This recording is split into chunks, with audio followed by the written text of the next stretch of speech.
నీకు ఏం కావాలి? తమ్ముడు బాగుంది. ఏ తమ్ముడు? మీరు పవన్ కళ్యాణ్ తమ్ముడు అడుగుతున్నారా, నితిన్ తమ్ముడు అడుగుతున్నారా? పవన్ కళ్యాణ్ తమ్ముడు అయితే అద్భుతము, నితిన్ తమ్ముడు అయితే బాగుంది. డిజాస్టర్ నీకు నచ్చలేదని నాకు నచ్చలేదని నేను ఎందుకు చెప్తాను చెప్పు. నాకు సెంటిమెంట్ ఒకటి, సిస్టర్ సెంటిమెంట్ ఒకటి నచ్చింది. లయ హైలైట్. లయ చాలా రోజులకి కంబ్యాక్ వచ్చింది కాబట్టి నాకు బాగా నచ్చింది. ఫైట్స్ బాగున్నాయి. మేనగోడలు ఒకటి మామ అనే పిలుపు మాత్రం నాకు చాలా భలే క్యూట్గా అనిపించింది. మాకు మేనగోడలు ఉన్నారు కానీ పెద్దలు అయిపోయారు, కానీ చిన్న చిన్నగా ఉన్నాడు. మామ అని పిలిచినప్పుడు బాగుండేది. అది మళ్ళీ ఆ ఫీల్ వచ్చింది. ఆ క్యూట్గా ఉండడం అది అంతా బాగా నచ్చింది. సెంటిమెంట్ బాగుంది, ఫైట్స్ బాగున్నాయి. మళ్ళీ నాకు తెలిసి నితిన్కి బిఫోర్ మూవీస్ కంటే ఇది బెటర్గా ఉంది. అటర్ ప్లాప్ అనుకునే వాళ్ళకి అటర్ ప్లాప్ అనుకోని, బాగున్నది అనుకున్న వాళ్ళు బాగున్నది అనుకుంటారు. వాళ్ళకి నేనేం చెప్తాను చెప్పు, వాళ్ళ అభిప్రాయం అది.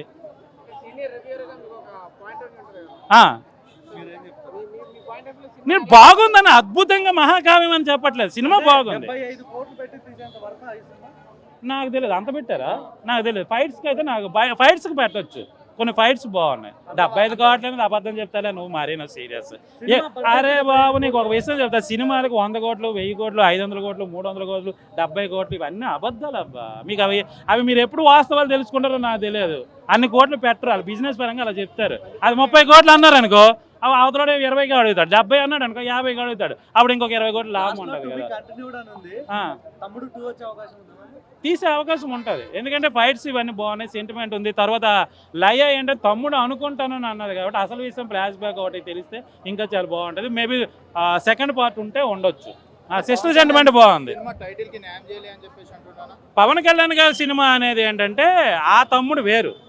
ఆ తమ్ముడు ఏంటంటే అది పేరే తమ్ముడు, కానీ మా అందరికి అన్న, చిన్నన్న. సో తమ్ముడు అనేదానికి చిన్నన్న ఆయన.